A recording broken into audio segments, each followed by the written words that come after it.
Hello, good morning, good evening, and welcome to Bigg World Cinema.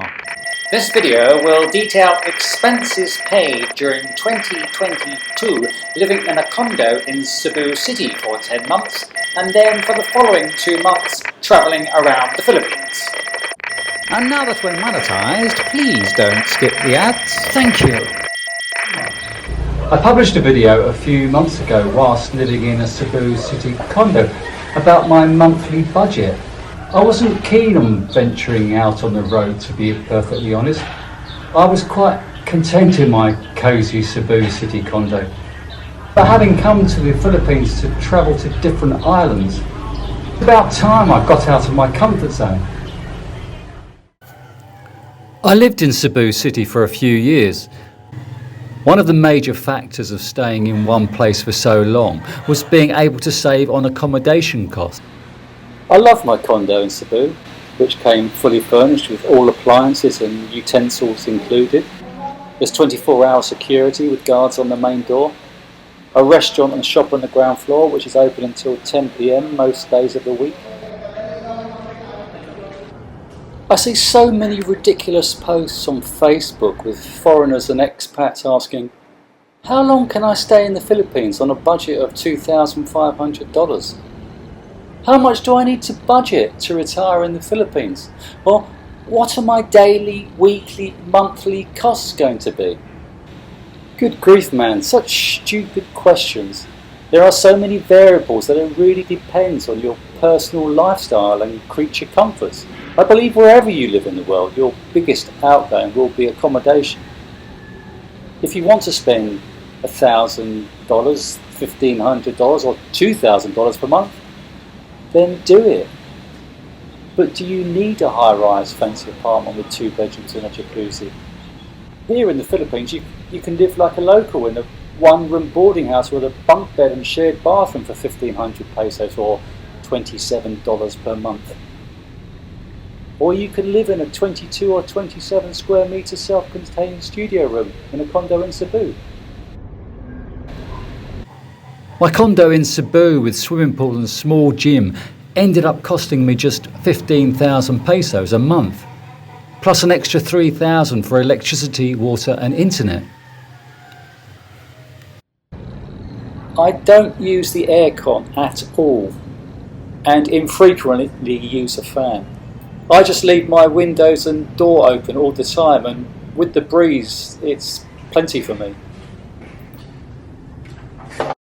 It's far cheaper staying in one place and signing a contract for 6 months or a year. And living outside Cebu City in a smaller town will also be cheaper. I knew that once I started travelling around the Philippines, my accommodation costs would probably double. Researching costs on Agoda and Booking.com, I found that I wasn't going to find many decent places for less than 1,000 pesos per night. But I was also determined not to spend more than 1,000 pesos per night. And I've kept to that. What I didn't realise before I started travelling around was that many hotels will offer a senior citizen discount of up to 20%. Not through Agoda or Booking.com. You have to walk in and ask what their room rate is, and then inquire if they offer a senior discount, and many will drop their price. At my most recent B&B, I managed to get the rate dropped from 1,200 pesos to 800 pesos when I said I was a senior and wanted to stay for 4 nights. So that was a good saving.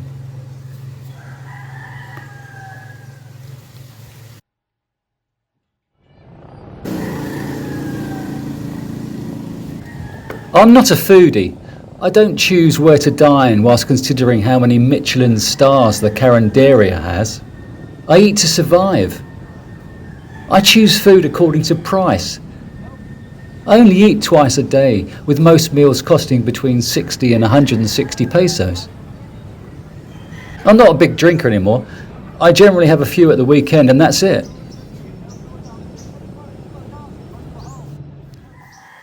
I travel between places maybe once a week by bus and ferry. But I've also incurred daily travel costs using jeepneys, taxis and trikes. I knew that travelling around the Philippines rather than staying in one place would work out more expensive. My rent has increased by 10,000 pesos per month. Electricity costs applies to the condo, as does PLDT internet. I'm now using Wi-Fi whenever I can, but also having to pay for Globe phone data when it's not available. Food costs have remained pretty similar to what I was paying in the condo cooking for myself. Travel costs also include a 4-day trip I took to Cebu in August. The remaining costs are for items I needed replacing, which you ought to factor in when budgeting for a year away. My phone broke, my camera broke, the battery in my laptop expanded in the heat and needed replacing. My laptop charger cable began fraying, and my Mac software needed updating. Don't miss out on quality broadcasting. Please like and subscribe to Bigg World Cinema. Thank you. At some point this year, I need to upgrade my laptop as the aging processor can't handle large video files. I'd also like to update my camera to 4K. There are also a couple of items on the list for equipment I needed to replace at the condo before I left. My total expenditure for the 2022 calendar year was 431,500 pesos, which translates remarkably as £6,506 or $7,765. That equates to a monthly spend of £542 or $647. My monthly rent in the UK was more than that. Look, if I had $1,000 a month to spend on nicer accommodation and better food, I would spend it. But I'm not a rich man, nor a poor man. I'm frugal and living within my means.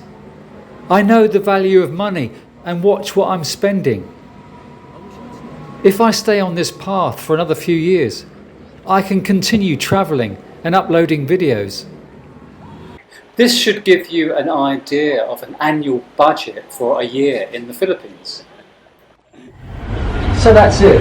If you like the video, please could you like, share and subscribe. And don't forget to ding the notification bell so that you can see my videos before your friends. See you on the next video. Take care everyone. And check out the next video which you can see here. I guarantee it will bring you joy.